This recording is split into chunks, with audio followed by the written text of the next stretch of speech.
நமது ஜெபம் டிவியில் abundant life. சில தீர்க்கதரிசனம் எப்போ நடக்கும்னா அது ஸ்பிரிட்ல சோக் பண்ணிக்கிட்டே இருக்கணும். அப்படின்னா ஒரு ஈர துணி இருக்கு பாத்தீங்களா, அந்த ஈர துணி ஈரமாவே இருந்தா எப்படி இருக்கும் இல்ல, அது போல உங்கள் ஆத்துமா அந்த வார்த்தைக்கு நேராக அந்த தண்ணீர்ல நிரம்பிக்கிட்டே இருக்கணும் பாருங்க. ஏன்னா சில ப்ராஃபஸியெல்லாம் உங்களுக்காக இயற்கையை மாற்றணும். Every Wednesday abundant life program at 7 p.m. only on ஜெபம் டிவி. எடுத்துக்கொள்வோம் சங்கீதத்தின் புஸ்தகம் 20ஆம் அதிகாரம் 1-2 நாம் வாசிப்போம். ஆபத்து நாளிலே ஆமென் ஆமென் ஆமென் ஹல்லேலூயா. ஆபத்து நாளிலே கர்த்தர் உமது விண்ணப்பத்தை கேட்பாராக, பதிலளிப்பாராக. யாக்கோபின் தேவனுடைய நாமம் உமக்கு உயர்ந்த அடைக்கலமாய் இருப்பதாக. அடுத்தது, அவர் பரிசுத்த ஸ்தலத்திலிருந்து உமக்கு ஒத்தாசை அனுப்பி சீயோனிலிருந்து உம்மை ஆதரிப்பாராக. ஹல்லேலூயா. எத்தனை பேர் உதவியை பார்த்துக்கிட்டே இருக்கிறீங்க? எத்தனை பேர் ஒத்தாசையை பார்த்துக்கிட்டே இருக்கீங்க? ஒத்தாசை மாத்திரம் இல்லையா, ஆதரவையும் சேர்த்து அனுப்புகிறார். ஆதரவுன்றது மிகப்பெரிய வார்த்தை. ஆமென். ஹல்லேலூயா.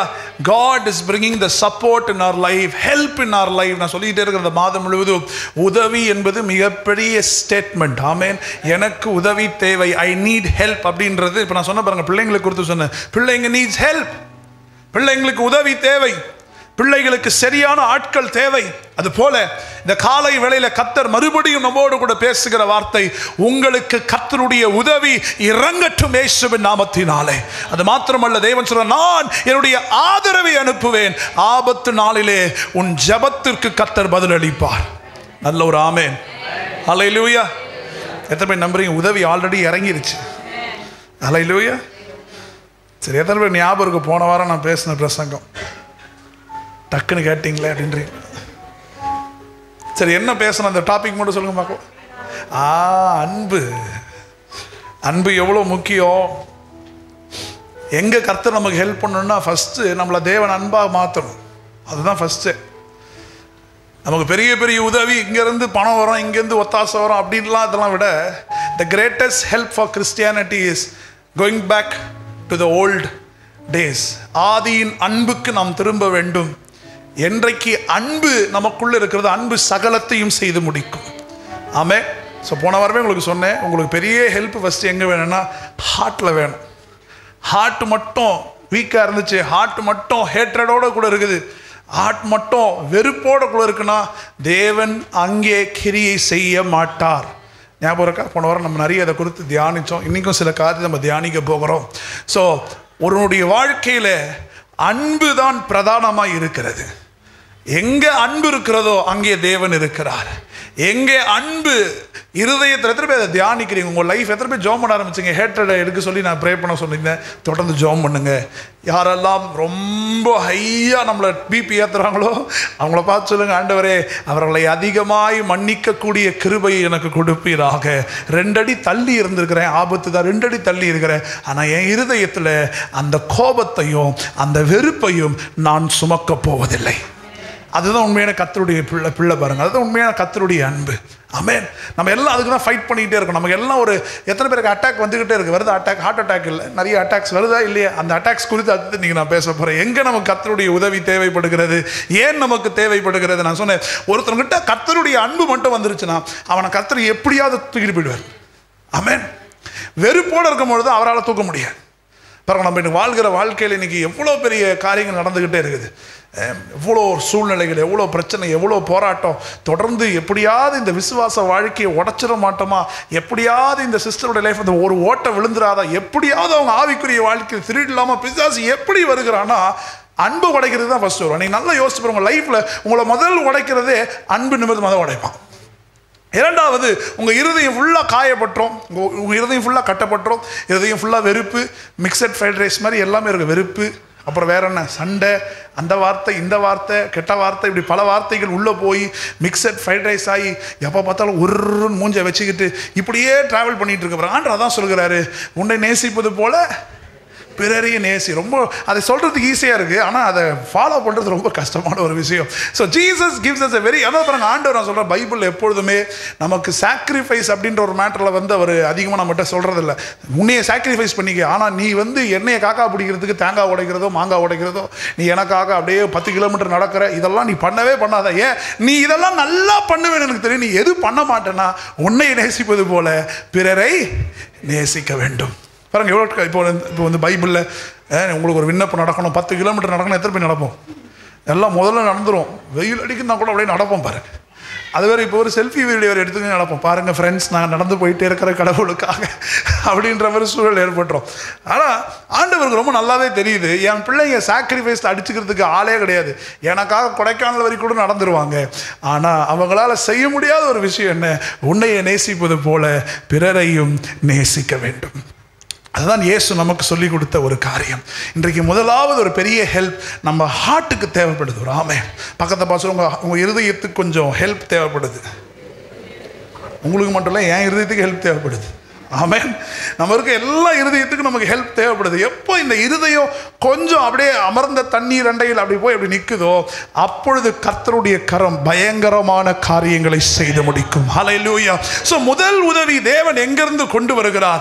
God creates a good environment around us. நமக்கு தேவன் நல்ல சுற்றுச்சூழல்களை முதலாவது ஏற்படுத்த விரும்புகிறார்.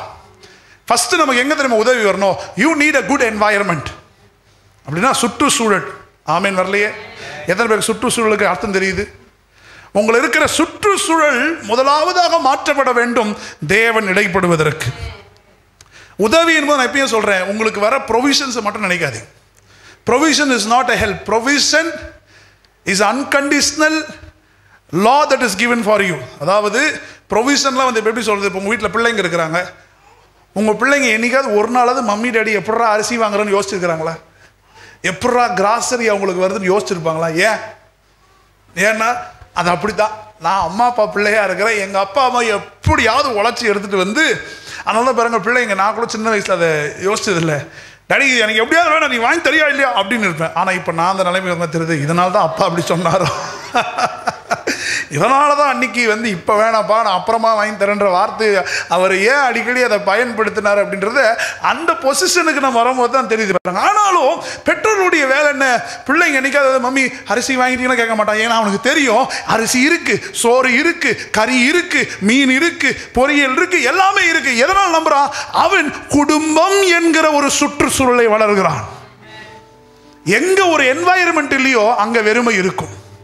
அப்பொழுது தேவன் எனக்கு முதலாவதாக செய்ய வேண்டிய உதவி என்ன செய்கிறார்னா, உன்னை சுற்றி இருக்கிற சுற்றுச்சூழல்களை பரிசுத்த ஆவியானவர் முதலாவதாக மாற்ற விரும்புகிறார்.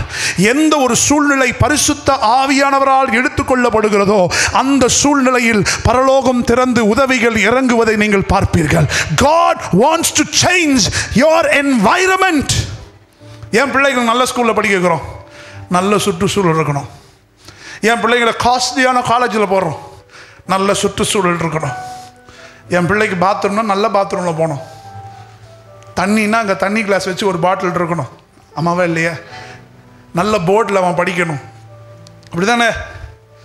எத்தனை பேர் இதுக்காக உழைச்சிக்கிட்டு இருக்கிறீங்க? Right, for a good environment. எதுக்கு நல்ல வீட்டில் போய் நம்ம வாடகை எடுத்து தங்குறோம்? Good environment. எங்கே வேணால் தங்கலாமே. ஒரு என்வாயர்மெண்ட் ரொம்ப முக்கியம் பாருங்க. நம்ம எந்த என்வாயர்மெண்ட்டில் இருக்குமோ அந்த என்வாயர்மெண்ட்டாக மாறிடும். பார்த்துருக்கீங்களா? நிறைய பேர் எங்கே இருக்கிறாங்களோ அது மாதிரியே இருப்பாங்க. நான் தவறாக சொல்ல, யாரோட இருக்கிறாங்களோ அந்த என்வாயர்மெண்ட்டை விடாங்க. குறை பேசணும் அவங்களும் வாயிலேருந்து குறை பேசி வந்துடுவாங்க. ஹேட்ரடோடு வச்சுருக்காங்களா அவங்களுக்கும் ஹேட்ரட் வந்துடும். ஸோ அந்த என்வாயர்மெண்ட் ரொம்ப முக்கியம். அப்போ தேவன் இந்த சீசனில், இந்த 2025 தேவன் உங்களுக்கு செய்ய பெற புதிய உதவி என்ன தெரியுமா? உன் சுற்றுச்சூழலை தேவன் மாற்றப் போகிறார். ஹல்லேலூயா. என்வாயர்மெண்ட் என்று சொன்னாலே கண்டிஷன், நம்ம இருக்கிற கண்டிஷன் ரொம்ப முக்கியம். என்ன கண்டிஷனில் சிஸ்டர் நீங்கள் இருக்கிறீங்க அப்படின்னு நம்ம கேட்போம் ஜெபம் பண்ணும் போது. இப்போ ஓகேயா, இப்போ எங்களை சுற்றி இருக்க என்வாயர்மெண்ட் கொஞ்சம் வேறு மாதிரி இருக்குது பாஸ்டர் அப்படி சொல்லுவோம். That is a condition. So before God enters your life, தேவன் உங்கள் வாழ்க்கைக்கு உதவி அனுப்புறதுக்கு முன்னாடி ஃபஸ்ட்டு உதவி உங்களுக்கு செய்கிறது உங்கள் சூழ்நிலைகளை அவர் மாற்ற விரும்புகிறார். அவருக்கு ஏத்த வண்ணமான சூழ்நிலையை அமைத்துதான் அவரை உள்ளே வருகிறார். ஏன்னா எப்போ என்வாயர்மெண்ட் சரியில்லையோ ஃபெய்த் சிஸ்டம் சரி இருக்காது. எப்போ சுற்றுச்சூழ்நிலை சரியான ரீதியில் இல்லையோ ஜெபம் செயல்படாது. பாருங்களேன், நீங்கள் இப்போ சமாதானமாக இருக்கணும்னு சொல்லிட்டு 12 மணி வெயில் ஐநாவர சிக்னல் நின்னீங்கன்னா சமாதானமாக இருப்பீங்களா? இருக்க முடியுமா? நம்மளால இருக்க முடியாது. இல்லை நீங்கள் சத்தம் போடாமல் அமைதியாக உட்காரணும் அப்படின்னு நினைக்கிறீங்க. நம்ம போய் தியேட்டருக்குள்ளே உட்கார முடியுமா? உட்கார முடியாது. அப்போ அதுக்கான சூழ்நிலையை தேடுகிறோம். அமைதியாக கொடைக்கானலோ ஊட்டியோ இல்லை எதுவும் வேணாம், வீட்டில் ஏசி போட்டு நிம்மதியாக யார் சத்தமும் இல்லாமல். எத்தனை பேர் அமைதியாக இருக்க விரும்புவீங்கன்னு எனக்கு தெரில. இப்போ இவ்வளோ பேர் அமைதியாக இருக்க விரும்புகிறீங்க. கர்த்தர் உங்கள் ஜெபத்தை கேட்டுருக்கிறார். எனக்கு கூட அப்படி தான் பாருங்களேன். ஸ்டேசி வளர வளர ஐயோ ஆண்டவரே எனக்கு அமைதி இருக்காதா, ஏங்க ஜபம் கூடவாங்க பண்ண முடியல ஒரு வீட்டில்ன்ற மாதிரி. இப்போ என்னுடைய ஜப நேரம் எங்கன்னா காரில் தான் ஜப நேரமே. நிறைய பேருக்கு நான் ஃபோன் கால்லாம் பேசுவேன் வெளிநாட்டில் இருக்கிறவங்களுக்கு. அவங்க பாஸ்டர் என்ன பாஸ்டர் ஒரு நைட்டு 2 மணிக்கு காரில் உட்காந்து இருக்கிறீங்க? என் வழி அப்படித்தான். நான் மேலே போய் உட்காந்தேன்னா என் பொண்ணு உள்ளே ஐபேட்லாம் தூக்கி போட்டுறாங்க. நான் மேலே உட்காரதில்லை. சமாதானமாக ஒரு வார்த்தையை பேசும்போது பாருங்கள், ஒரு நாள் நான் பிரசங்கம் பண்ணிட்டுருக்கேன், அப்படியே வல்லமே கத்தரை பேசுகிறார். எனக்கு முன்னால் சேசி இப்போ வாட்டர் பாட்டில் எடுத்து ஊற்ற வரா என் ஐபேட்டில். யோசிச்சு பாருங்கள், நான் பிரசங்கமும் பண்ணேன், வாட்டர் பாட்டிலையும் பார்த்துக்கிட்டு இருக்கிறேன். அவங்க பார்க்குறாங்க, பாஸ்டர் பேசுகிறாரு ஆனால் கண்ணு வேற எங்கேயோ காட்டிக்கிட்டு இருக்கிறாரு என்ற மாதிரி. இதே சொல்கிறேன், ஒரு சுற்றுச்சூழ்நிலை சரியாக இருந்தால் எல்லாம் சரியாக மாறும். அப்போ நமக்கு ஃபஸ்ட்டு உதவி எங்கே வரணும்னா, இன்னைக்கு நீங்கள் ஜெபிக்க வேணும், ஆண்டவரே என் சூழ்நிலைகளை மாற்றும். பிசாசு முதல் கை வைக்கிறது உங்கள் சூழ்நிலை. உங்கள் சமாதானத்துக்கு இருக்கணுமா, முதல்ல உங்களை சுற்றி இருக்க ஃபென்ஸை எடுப்பான். இந்த ஃபென்ஸை விட்டு இவனை வெளியே தூக்குனா இவன் ஆட்டோமேட்டிக்காக கீழே விழுந்துருவான். அப்போ முதல்ல இவனை எங்கே தூக்கணும்? அந்த ஃபென்ஸை தூக்கணும். ஆமென். ஸோ பக்கத்தில் பார்த்து சொல்லுங்க, கர்த்தர் சில காரியங்களை மாற்றுவார். ஹல்லேலூயா, ஹல்லேலூயா. வேதத்தில் பார்க்கிறோம், இயேசு சீஷர்களை படகுல அனுப்புகிறார். நீ போப்பா நான் வரேன்ட்ட. ஆனால் இவர்கள் எல்லாரும் படகுல டிராவல் பண்ணிக்கிட்டே போயிட்டு இருக்கிறாங்க. திடீரென்று மேகம் இருளாகிறது. எல்லாரும் பயந்த நிலைமையில் இருக்கிறார்கள். ஆண்டவர் ஒரு அசாத்தியத்தை கொண்டு வருகிறார் என்று சொன்னால் அதுக்கு முன்னால உங்க சூழ்நிலையை தலைகீழாக மாற்றுவார். Why there is an attack on your warfare prayer? நல்லா புரிஞ்சுக்கோங்க. டெய்லி நம்ம ஜெபிப்பதற்கும் திறப்புள் நின்று ஜெபிப்பதற்கும் ஒரு வித்தியாசம் உண்டு. டெய்லி நம்ம என்ன ஜெபம் பண்ணுவோம்? ஆண்டவரே என் வீட்டை பாதுகாக்கிறேன், இந்த மாதம் 10,000 ரூபாய் கொடுங்க, இது ஜென்ரல் ப்ரேயர். அதுக்கப்புறம் சமாதானத்தை கொடுங்க, இதுவும் ஜென்ரல் ப்ரேயர். அதுவும் இல்லையா, சில பேர் பரமண்டல இருக்க எங்கள் பிதாவே உடைய நாமம் பரிசுத்தப்படுவதாக உடைய ராஜ்யம் வருவதாக அப்படின்னு சொல்லி இப்படியே இந்த குழந்தைங்க ஜபம்லாம் செஞ்சுட்டு பெரிய ஜபம் செஞ்சுட்டோம், ஆண்டவர் எல்லாத்தையும் பார்த்துக்கொள்வார்ன்ற டிராவலில் நிறைய பேர் போயிட்டு இருக்கிறாங்க.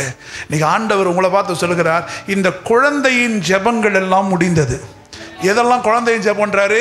எங்க தேவையை சந்திக்கிட்டுருங்க, எங்களுக்கு அற்புதம் செய்யுங்க, எங்களுக்கு அடையாளம் செய்யுங்க, இந்த மந்த் எங்களுக்கு குறையில்லாமல் நடத்துங்க. ஆண்டவர் சொல்றாரு, நீ சொல்ல பிறகு நான் குறையில்லாமல் நடத்த போறேன்னா சொல்ல லாஜிக் உங்களுக்கு புரியுதுங்களா? அவர்கிட்ட போய் என்னை குறையெல்லாம் நடத்துங்கன்னு அவர் பார்க்குறாரு. ஏமா நான் உனக்கு குறைய நடத்த போகிறேன்? உங்கள் பிள்ளை மம்மி என்னை குறையெல்லாம் பார்த்துக்கோங்கன்னா அவங்களுக்கு கோவரமாக வராது ஒரு பாயிண்டில். டேய் நான் உனக்கு குறையா வச்சுருக்கிறேன், நல்லா கறி தின்ற 3 வேளை உனக்கு என்ன குறை? ஸ்தோத்திரம். அப்போது ஆண்டவர் சொல்லுகிறார், முதலாவதாக உங்களை ஒரு லெவல், அதாவது அடுத்த கட்ட இந்த ஆவியின் மண்டலத்திற்கு கொண்டு போவதற்கு முதல் உதவி உங்கள் என்வாயர்மெண்ட்டை கர்த்தர் மாற்ற விரும்புகிறார். ஹல்லேலூயா, நல்ல ஒரு ஆமென். Hallelujah. சொல்லுங்க, when we pray in spirit, ஆவியிலே திறப்புள் இருக்கும் பொழுது எத்தனை பேர் இந்த வார்ஃபேர் என்று சொன்னால் ஒரு யுத்த களமான ஜெபக்களத்தை பார்த்துருக்கேன், ஃபீல் பண்ணியிருக்கேன். பாஸ்டர் நான் ஜெபிக்கும் போது ஒரு யுத்த களம் மாதிரி இருக்கு பாஸ்டர். நான் அந்த ஜெபத்தை குறித்து பேசிக்கிட்டு இருக்கிறேன். நீங்க எப்பெல்லாம் யுத்த களத்தில் நின்று ஜெபிக்கிறீர்களோ அப்பெல்லாம் ஒரு அட்டாக் வருதா வரலையா? எதன் மேலே ஃபீல் பண்ணி ஒரு அட்டாக்? நான் ஜோம் பண்ண பாஸ்டர், நான் திறப்பில் நின்னேன், அந்த இடத்துல ஒரு யுத்த களத்தை பார்த்தேன். ஆனால் பாஸ்டர் ஒரு அட்டாக் வந்துருச்சு. இன்னைக்கு உங்களுக்கு எல்லாம் ஒரு நற்செய்தி சொல்ல போகிறேன். அந்த அட்டாக் என்னன்னு உங்களுக்கு சொல்ல போகிறேன். நல்ல ஒரு ஆமென். நல்லா கவனிங்க. இயேசு சீஷர்களை அடுத்த கட்டத்திற்கு கொண்டு போவதற்கு முன்பதாக புயலையும் காற்றையும் அனுப்புகிறார்.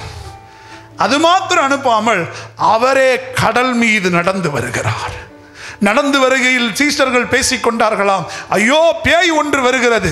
ஏன்னா அவர் ஹேர் ஸ்டைல் அவ்வளோ பெருசாக இருந்து நிறைய பேர் சொல்கிறாங்க. அவர் வர வெள்ளை ரோப் போட்டிருப்பாரு. ஐயோ அந்த ரோப்பு காற்றுல ஆடுறத பார்த்து, முடி ஹேர் ஸ்டைல்லாம் அப்படி பறக்கிறத பார்த்து, ஆஹா மோகினி பிசாசு வந்துருச்சு போல. சீஷர்களுக்குள்ளே பதட்டம், சீஷர்களுக்குள்ளே குழப்பம். ஏன்னு சொன்னால் சுற்றுச்சூழல் மாறிவிட்டது. ஒரு விஷயத்தை புரிஞ்சுக்கோங்க, அடுத்த கட்ட ஆவியின் நிலைமைக்கு போகும் பொழுது சூழ்நிலைகள் மாறும், சுற்றுச்சூழல்கள் மாறும், பதற்றமாய் காணப்படும். ஆனால் கர்த்தர் சொல்லுகிறார், உன் திறப்பின் ஜெபத்தை நீ தொடர்ந்து செய்ய வேண்டும்.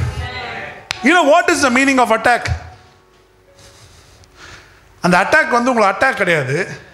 நீங்க எப்போ வார்ஃபேர்ல நின்று, திறப்புல நின்று அந்த அட்டாக்கு வந்தாலும் நின்று ஜெபித்து கொண்டே இருக்கிறீங்களோ அதுக்கு என்ன அர்த்தம்? அது அட்டாக் இல்லை. எத்தனை பேர் நம்மளுடைய வார் நியூஸ்லாம் பார்த்துக்கிட்டு இருக்கிறீங்க? இந்தியா பாகிஸ்தான் வார் நியூஸ் பார்க்குறீங்களா? இந்தியா பயங்கரமாய் உள்ளே போய் செஞ்சுக்கிட்டு இருக்கு, நிறைய செய்திகளை கண்டோம். அதைத்தான் நம்ம செஞ்சுக்கிட்டு இருக்கிறோம். It is not attack. நீங்கள் வார்ஃபேரில் நின்று திறப்பில் ஜெபிக்கும் போது, ஐயோ பச ஏதோ ஒரு கடினத்தை, அது கடினம் இல்லை. You are entering in to the demons house and recovering all the blessings. நல்ல ஒரு ஆமென். நீங்கள் சத்துருவின் கோட்டைக்குள் புகுந்து உங்க வாழ்க்கையில பிசாசு கட்டி வைத்த மொத்த ஆசீர்வாதத்தையும் பிடுங்கி கொண்டு நீங்க வெளியே வரீங்க. அதனால தான் வெளியே வரும்போது ரொம்ப டயர்டா ஃபீல் பண்றீங்க. பக்கத்தை பார்த்து சொல்லுங்க, அட்டாக் ஃபீல் பண்ணா அது ஜெயிப்பதற்கான ஒரு அடையாளம். எத்தனை பேர் நம்புறீங்க இதை? எத்தனை பேர் அட்டாக்கை ஃபீல் பண்றீங்க?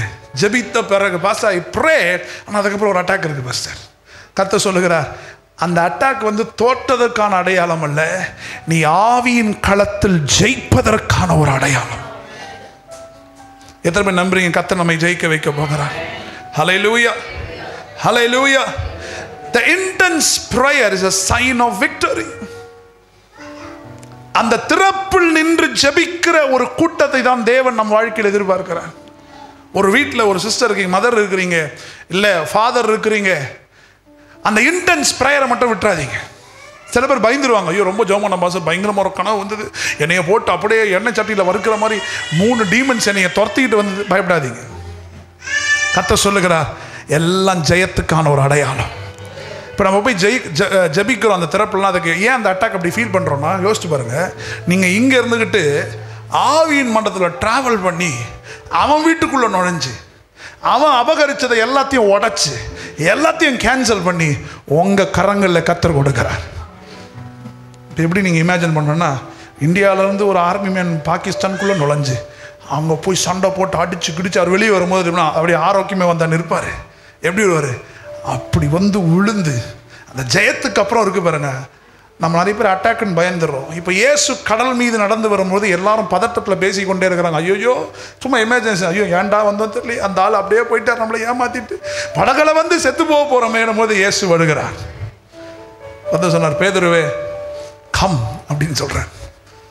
நான் எப்பயும் சொல்லுகிறேன், உங்கள் சூழ்நிலைகளை கர்த்தர் ஏன் தெரியுமா மாத்துறாரு? உங்கள் அடுத்த கட்டத்திற்கு தேவன் கொண்டு போக விரும்புகிறார். ஃபர்ஸ்ட் உங்களுக்கு உதவி அங்கே தான் ஸ்டார்ட் ஆகுது. எங்கேருந்து ஸ்டார்ட் ஆகுதுன்னா, உங்கள் ஜெப களத்தை கர்த்தர் மாற்ற விரும்புகிறார். தயவு செய்து இனிமேல் ப்ரொவிஷனுக்காக ப்ரே பண்ணாதீங்க. ஆமேன் வரலையே, நல்ல நல்ல வார்த்தை சொல்கிறான், ஆமேன்னு சொல்ல மாட்டீங்க. ஆனால் எப்படி போனாலும் பாஸ்டர் வாயில் வந்துடுது. அது இனிமேல் அதை மாற்றுங்கன்றேன். அந்த அட்டாக்குக்காக பயந்து நிறைய பேர் அந்த ஜெபத்தை விட்டுருவாங்க. வேணாம் ரொம்ப பண்ண வேணாம் பிசாஸ். அப்போ நம்ம நீங்கள் அப்படி நினைக்கும் போது என்ன எழுது, பிசாஸ் பவர்ஃபுல்லாகிடுறோம். நிறைய பேர் பாருங்களா, ரொம்ப டூ ஸ்பிரிச்சுவலாக இருக்கவங்க கட்டு அடிச்சிடும் புட்டு அடிச்சிடும் பேசிக்கிட்டே இருப்பான். யாராவது ஒருத்தர் எழுந்து அவன் செவிலே 2 அரை விடலான்னு யாரும் பேசுகிறாங்களா? ஒரு கட்டத்தில் நம்ம பயப்படுறோம். என்ன பயப்படுறோம்? அந்த ஆவி என்னைய பிடிச்சிருச்சுன்னா அது வந்து என் தொடையில் உட்காந்து தொடையில் உட்காரவருக்கு ஏன் இடம் கொடுக்குறீங்கன்ற. நான் ஒரு அறை விட்டா பிசாசு எழுந்துக்கவே கூடாது. நான் சொல்கிறேன், எத்தனை பேர் புரிஞ்சுக்கிறீங்க? நான் ஆவிக்குரிய வாழ்க்கையில் வளரும் பொழுது, டெலிவரன்ஸ் மினிஸ்ட்ரியில் வரும்பொழுது எனக்குள்ள இந்த கேள்வி வந்துக்கிட்டே இருக்கும். என்னடா அது, நம்ம ரொம்ப ஜம்முனா பிசாஸ் நம்மளை பிடிச்சிருன்றாங்க, பிசாஸ் பின்னால் வந்து காலை விடுவான் கையை விடுவான்றாங்க. அப்போ என்னதான், அப்போ என்னத்துக்கு தான் அந்த அபிஷேகம் போது ஆண்டவர் சொன்னார், தம்பி அது ஒவ்வொருத்தருடைய விசுவாசம் பொறுத்து தான் இருக்குது. நீ செவிலே விட்டு அவன் செத்துருவான்னு நினச்சா உனக்கு அந்த அதிகாரத்தை நான் கொடுக்குறேன். நீ 2 அறை விட்டா ஓடிடுவான் நம்புறியா? உனக்கு அந்த அதிகாரத்தை நான் கொடுக்குறேன். இல்லை நான் ரொம்ப பண்ணா என்னை அட்டாக் பண்ணிடுவான், அட்டாக் புலி அப்படின்னு நீ நினைச்சா உன்னை அட்டாக் பண்ணிடுவான். அதான் வசனம் சொல்லுது, அவனுக்கு ஏற்ற விசுவாசத்துக்கு அளவு கர்த்தர் அவனை ஆசீர்வதிக்கிறாராம். அப்போ எம்பவரும் சர்ச்சோடைய விசுவாசம் எந்த லெவலில் இருக்கணும் பாருங்க. எவ்வளோ பெரிய பிசாசாக இருந்தாலும் பாஸ்டர் சொன்னார், என் காலுக்கு கீழே தாண்டா நீ. இப்போ என்கிட்ட அதிகாரத்தை கொடுத்துட்டாரு, நான் என் அதிகாரத்தை முற்றிலுமா பயன்படுத்தாம, இல்லை நான் ரொம்ப பயன்படுத்த மாட்டேன், ஏன் நீ என்னை அஷ்டினா, அப்போ I am doubting God. Certain places God will tell you pray here, don't pray here, that is different. சில இடத்துல ஜெபம் பண்ணணுன்னு, சில ஜெபம் பண்ணான்னு, நானும் அதை பண்ணியிருக்கிறேன். ஆனால் எல்லா பிசாசையும் அடிப்பதற்கான வல்லமையை தேவன் நம்ம கொடுத்துருக்கிறார். ஒரு சத்துருவும் நேற்று சொன்னா பாருங்க, கோலும் தடியும் லெஃப்ட் ரைட்டு, அப்புறம் நன்மையும் கிருபையும் பின்னாடி, அப்புறம் மேட் பெண் முன்னாடி, தலை மேலே அபிஷேகம். இப்போ எப்படி உங்களை தொட முடியும்? அப்போ எந்த அதிகாரத்தில் நம்ம நின்று கொண்டு இருக்கிறோம்? அப்போ நமக்கு பிரச்சனை இங்கே என்ன? பிசாசு என்ன பண்ணுறோம்? ஃபஸ்ட் நம்ம என்வைரன்மெண்ட்டை மாற்றிடலாம். வேணாம் நித்யா சிஸ்டர் ரொம்ப லஞ்சம் பண்ணாதீங்க, அவ்வளோதான் பிசாசு உங்களை சூழ்ந்துருவானு நம்ம பயந்துடுறோம். வேணாம் பிருந்தா சிஸ்டர் எல்லாருக்கெல்லாம் போய் ஹீலிங் பேரெல்லாம் பண்ணாதீங்க, உங்கள் வாழ்க்கையில் வியாதி வந்துடும். எப்போ அதுக்காப்பா வார்த்தை இப்படி சொல்லுது நம்மளை பார்த்து? என் வாழ்க்கையில் வியாதி அனுபவிக்குவதற்கா ஆண்டவர் எனக்கு அதிகாரத்தை கொடுத்துருக்கிறாரு? கிடையாது. இந்த 15 ஆண்டுகள் ஊழியத்தில் நான் செய்த ஃபர்ஸ்ட் ஜெபம், ஆண்டவரே நான் எப்படிப்பட்டவருக்கும் ஜெபம் பண்ணுவேன், என்னைய ஒன்றும் சேதப்படுத்தக்கூடாது. ஆமென். பக்கத்தை பார்த்து நீங்கள் எப்படி நம்புறீங்களோ அப்படி தேவன் செயல்படுவார். ஆமென். அதனால் அந்த இன்டென்ஸ் ப்ரேயரை விட்டுறாதீங்கன்ற நான். சில பேர் பயந்துட்டு வேண்டாம், கொஞ்சம் லைட்டாக செகண்ட் கியருக்கு போய்டுவோம், ரொம்ப ஓவராக 5th கியர் போகிறோமோ, பிசாசு காலையில் விட்டுருவானோ, அப்படிப்பட்ட எண்ணங்கள் இந்த செய்தி உங்களுக்கு தான் கர்த்தர் சொல்கிறார். தொடர்ந்து உங்கள் ஜெபத்தை ஏறெடுங்க. உங்களை கண்டு பிசாசு பயப்படுறான். பயந்ததுனால தான் அட்டாக் வருது. ஏன் எல்லாம் அட்டாக் வருது உங்களுக்கு? அப்போ அட்டாக்னு என்ன அர்த்தம்? நான் உள்ளே போய் அவன் வீட்டுக்குள்ளே போய் என் வாழ்க்கையில் திருடின எல்லாத்தையும் நான் பிடுங்கி கொண்டு வருகிறேன். நல்ல ஒரு ஆமென். ஹல்லேலூயா, ஹல்லேலூயா. பக்கத்து பாசம் கர்த்தர் மிகவும் நல்லவர். எத்தனை பேருக்கு பிரயோஜனமாக இருக்குது ஃபர்ஸ்ட் வேர்ட்? ஸோ தயவுசெய்து நம்ம சர்ச்சில் பயந்துடாதீங்க. அட்டாக் வந்துடும், பிசாசு வந்துடுவான். நீங்கள் ஒரு அறை விட்டா அவன் எழுந்துக்கவே கூடாது. அது நீ யாரா போய் அடிச்சிட போகிறீங்க. நான் ஸ்பிரிட்டில் சொல்கிறேன், ஆவியில் நீங்கள் கட்டிட்டு ஜெபம் பண்ணால் அவன் எழுந்துக்கவே கூடாது. திருப்பி உங்களை அடிக்கணும்னு நினச்சாலே அவன் பயப்படணும். இன்றைக்கி நிறைய பேர் இன்டென்ஸ் ப்ரேயரை இறந்துட்டாங்க. ரொம்ப வேணாம் பிரதர், கடவுள்கிட்ட ரொம்ப நெருங்கினா பிரச்சனை ரொம்ப வருதான். அதான் ஆண்டவர் சொல்லுவோம், சூழ்நிலையை நான் மாற்ற விரும்புகிறேன். Environment has to change. That's why God is changing that. பரவாயில்ல, ஒரு சூப்பர் நேச்சுரல் வரதுக்கு மேலே ஆண்டவர் சூழ்நிலையை மாற்றுகிறார். அட்டாக் மாதிரி இங்கே எல்லாம் சீசர்லாம் பயப்படுறான். கர்த்தர் சொல்லுகிறார், இல்லை இல்லை இல்லை நான் உள்ளே வருகிறேன். இப்போ பாருங்களேன், அதனால தான் ஆண்டவர் சொன்னார் பேதுருவை பார்த்து, கம்ன்றேன். பேதுரு என்ன பண்ணுறாரு? ஆண்டவரே நான் வருகிறேன். டக்குன்னு என்ன பண்ணுறாரு? நம்மள மாதிரி பயப்படுற ஆண்டவர் அங்கே ஒரு பெரிய ஆளை திக்குன்னு கீழே விடுறாரு. மறுபடியும் கையை பிடிச்சிட்டு இருக்கிறார். பயப்படாத, நான் தான் இருக்கிறேன். நான் சொல்ல எத்தனை பேர் புரிஞ்சுக்கிறீங்க? யாராவது அட்டாக் கொடுத்து பயந்தீங்களா? உங்களை பார்த்து தான் பிசாஸ் பயப்படணும். உங்களை யாரும் அட்டாக்லாம் பண்ண முடியாது. அதாவது உங்களை பயமுறுத்தலாம். அந்த பயத்துக்கெல்லாம் பயப்படாதீங்கன்றான். அப்புறம் நம்ம மேலே என்ன கோலும் தடியும் இருக்குது, நன்மையும் கிருமையும் பேக்கில் இருக்குது, ஷெப்பர்டு முன்னால் போகிறாரு, ஆயில் மசாஜ் எல்லாம் பண்ணிட்ட பிறகு அப்புறம் என்ன பிரயோஜனம் பாருங்களேன். நான் பிசாசை அலற விடலைன்னா எதுக்கு எனக்கு இந்த அதிகாரம்? நானும் மற்ற கூட உட்காந்து பயந்துருவேனே. ஆமென். வரலையே. எத்தனை பேரோட கர்த்தர் பேசுகிறார்? எத்தனை பேர் இன்னைக்கு தைரியசாலியாக, எத்தனை பேர் எல்லாம் ஒரு ஆமேன்னு சொல்லுங்க பார்க்கலாம். யாரும் உங்கள் பிசாசை விட்டுறாதீங்க. பரவாயில்ல, நம்ம தோற்று போனால் மறுபடியும் எழுந்துருங்க, மறுபடியும் போங்க, மறுபடியும் சண்டையை போடுங்க. கண்டவங்ககிட்ட சண்டை போட்டுக்கிறோம், நம்ம தேவையில்லாத சண்டை போட்டுக்கிட்டுருக்கோம். அதான் போன சொன்ன அன்பு தான் பிரதானம் பாருங்க. எங்கெங்கேயோ சண்டை. பிசாசை பல்ல உடச்சிருவேன்னு மிரட்டுங்க. இன்னொரு வாட்டி என் வீட்டு பக்கத்துக்கு வரக்கூடாது. நீ என்ன அட்டாக் பண்ண போறியா? பார்த்து இருந்துக்க, நான் டிரான்ஸ்ஃபார்மர், என்னைய மெரிச்சினா கரண்ட் அடிக்கும் உன் மேலே. இப்படிப்பட்டதான ஒரு விசுவாச அளவு உங்களுக்கு இல்லாத வரைக்கும் அட்டாக்ன்ற பேரில் பிசாசு உங்களை கோமாளித்தனமாக மாற்றிடுவான். நான் சொல்கிறேன், எத்தனை பேருக்கு புரியுது? புரியுறவங்க ஒரு ஆமேன். ஸோ பக்கத்தில் பார்த்து சொல்லுங்கள், என்னைய பார்த்து சொல்லுங்கள், இனி பயம் இல்லை. தேவன் என் சுற்றுச்சூழல்களை மாற்றுகிறார். பாருங்களேன், அந்த பதற்றமாக இருக்கிற மாதிரி தான் இருக்கும், ஆனால் உள்ளே கர்த்தர் இருப்பார். ஏன் பதட்டத்தை கொடுக்குறான்னா, நீ போதும் ப்ரொவிஷனுக்காக பால் பாக்கெட்டுக்காக ஜெபம் பண்ணாத. நீ வா, தெரப்பில் வா, ஸ்பிரிட் ரேலமில் வா, ஆவியின் மண்டலத்துக்கு வா, ஆவியின் மண்டல திறப்புல ஜெவி போ, பிசாசு வீட்டுக்குள்ளே போ, அவனை அடித்து தூக்கு. உள்ளே வரும்போது வெளியே வரும்போது கொஞ்சம் டயர்ட் இருக்கும், ஆனால் அது அடையாளமே நீங்கள் ஜெயிச்சிட்டிங்கன்னு தான். ஸோ எத்தனை பேர் இன்டென்ஸான ப்ரேயர் விட போகிறதில்ல? நம்ம சபையில் இன்டென்ஸ் ப்ரேயர் பண்ணுறவங்க எனக்கு தேவை. போதும், நம்ம ப்ரொவிஷன் கேட்டது போதும், இது கொடுங்க அது கொடுங்க. எனக்கு தெரிஞ்சு நேற்று பாஸ்டர் தான் சொன்னார், எல்லாமே வந்துடும். ஆமென். அதான் சொன்னார், நீங்கள் நினைக்கிறதுக்கு முன்னாடி கர்த்தர் அதை செய்வார். நாங்கள் அடுத்த காரியம், என் வாழ்க்கையில் எப்பவுமே நான் பிசாசுக்கு பயப்பட மாட்டேன், சரிங்களா? என்னை வெறுக்கிறவங்களுக்கு பயப்பட மாட்டேன், என்னை எதிர்க்கிறவங்களுக்கும் பயப்பட மாட்டேன். இது எதுக்குமே எனக்கு பயம் கிடையாது, எதுக்குமே நான் பயப்பட மாட்டேன். நாளைக்கு என்ன நடக்கும்ன்றது 2 நிமிஷம் யோசிப்பேன், ஆனால் 3ஆவது நிமிஷம் தைரியம் வந்துடும் எனக்கு. நான் எங்கேயா போய் மாட்டிக்கினா கூட இந்த பயத்தை மட்டும் என்றைக்குமே நான் அலோவ் பண்ண மாட்டேன். ஏன்னா போன வாரம் நம்ம பேசும்போது பயம் இருந்தால் என்ன நடக்கும், அதில் அன்பே இல்லை, அதில் கர்த்தருடைய புரிதலே இல்லைன்றது உங்களுக்கு புரிய வச்சாச்சு. அப்போது இந்த 4 விஷயத்துக்கு நான் என்றைக்குமே பயப்பட. ஒன்று, பிசாசுக்கு பயப்பட மாட்டேன். பிசாசுக்கு வாய்ப்பே அதில் பயப்படுறது. ஒன்று, அவன் என்னையை பார்த்து பயப்படணும், அதுதான் என் டாஸ்க்கு. அவன் எவ்வளோ பெரிய ஆளாக இருந்தாலும் சரி, எவ்வளோ பெரிய மந்திரவாதியும் சரி. அப்போது என்னை வெறுக்கிறவர்களுக்கும் பயப்பட போகிறது, என் எதிரிகளுக்கும் பயப்பட போவதில்லை. அப்போது சூழ்நிலைக்கும் பயப்பட. அப்போ யாருக்கு நான் ரொம்ப இன்றைக்கும் நான் பயப்படுவேன்னா, டெய்லி நான் பயந்து ஜெபிக்கிற ஒரு காரியம். இதெல்லாம் ஆவியினுடைய ரகசியங்கள், ஆழங்கள். நம்ம ஆவியில் வளரணும், இதெல்லாம் பயப்படணும். ஒரு விஷயத்துக்கு பயப்படுவேன், நான் அவருடைய வார்த்தையில் சரியான ரீதியில் என்னை அலைன் பண்ணி நான் போயிட்டுருக்கிறேனான்ற ஒரு விஷயத்துக்கு மட்டும் பயப்படுவேன். ஒரு ஆமீன் வரலையே? நான் சொல்ல எத்தனை பேருக்கு புரிஞ்சிச்சு? இது எதுக்குமே பயப்பட மாட்டேன், ஆனால் ஒரு விஷயத்துக்கு மட்டும் பயப்படுவேன். நான் என்னை அவருடைய வார்த்தையில் சரியான ரீதியில் பொருத்தி கொண்டு அவரோடு இருக்கிற பயணத்தில் சரியாக நடக்கிறேனான்ற ஒரு பயம் டெய்லி வரும். ஆமீன் வரலையே? தூக்கம் வருதா? இதெல்லாம் கொஞ்சம் நல்ல, இதெல்லாம் ஸ்பிரிச்சுவலான சில விஷயம் பாருங்க. எதுக்கு நம்ம பயப்படணும்?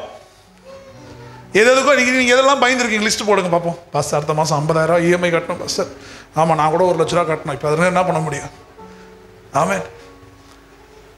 யோசிச்சு பாருங்க, எதுக்கெல்லாம் பயந்துக்கிட்டு இருக்கோம் இன்னைக்கு? நாளைக்கு பயந்துக்கலாம், அவனை கொடுத்த பயம், இங்கே கடன் வாங்கிட்டேன், அதை இந்த பயம் இருக்குதான் தவிர. ஆனால் நிறைய பேருக்கு பார்த்தீங்கன்னா இந்த பயம் உள்ளவங்க இந்த பயமே இருக்காது. இது நான் சரியாக அவருடைய வார்த்தையின்படி அலைண்டாக போகிறேனான்ற பயம் இருக்காது அவங்களுக்கு. எப்படின்னா, ஏசப்பா நம்ம ஏசப்பா தானே எப்படியாவது பார்த்துப்பாரு. அது இன்னும் நம்ம ஏசப்பா எப்படியாவது என்னை நடத்திடுவாரு. நீ அலைண்டாலாம் எப்படி நடத்துறது? எதுக்கு பயப்படணும்? ஃபர்ஸ்ட் நீ பயப்பட வேண்டிய காரியம் என்ன? நான் அவர் வார்த்தையில் என்னை பொருத்தி கொண்டு சரியான காரியத்தில் நடக்கிறேனா? ஆமீன் வரலையே? அல்லேலூயா. ஒரே ஒரு வசனத்தை வாசிங்க, மத்தேயு 4ஆம் அதிகாரம் 7ஆம் வசனத்தை வாசிங்க கொஞ்சம் வேகமா. மத்தேயு 4:7.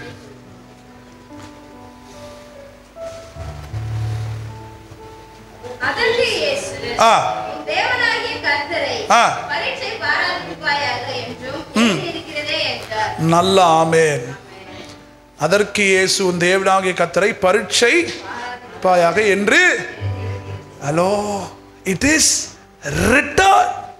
ஜீசஸ் ஒரு ஸ்டேட்மெண்ட் சொல்றாரு பிசாசு கிட்ட, தோ அவர் தேவகுமாரன், தேவன் அவருக்குள்ள, அவர் தேவனுக்குள்ள இருந்தாலும் இப்ப இயேசு சொல்றார் ஒரு வார்த்தையை அந்த டெம்டேஷன் டைம்ல பிசாசு கிட்ட, பிசாசே வார்த்தை எழுதியிருக்கபடியே, aligned with the word. Jesus எதை குறித்து பேசுறாரு? I am aligned with the word, it is written. என்னைய பரிச்சை பார்க்காத.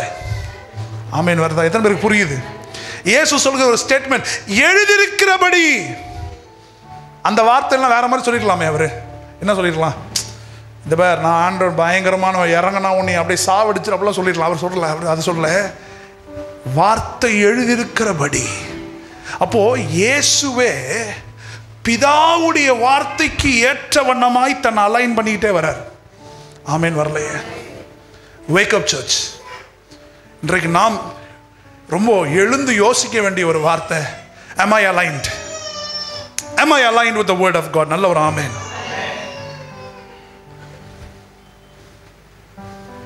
If I don't walk with the word, I'm not preserved. அப்படி சொல்லலாம். நான் வார்த்தையின்படி என்னை பொருத்திக்கொள்ளி நடக்கலைன்னா என்னை ப்ரிசர்வ் பண்ண முடியாது ஆண்டவரால். அப்போ வார்த்தை எவ்வளோ முக்கியம்னு பாருங்க. நல்ல ஒரு ஆமென். ஹல்லேலூயா. Hallelujah. The word of God is very important.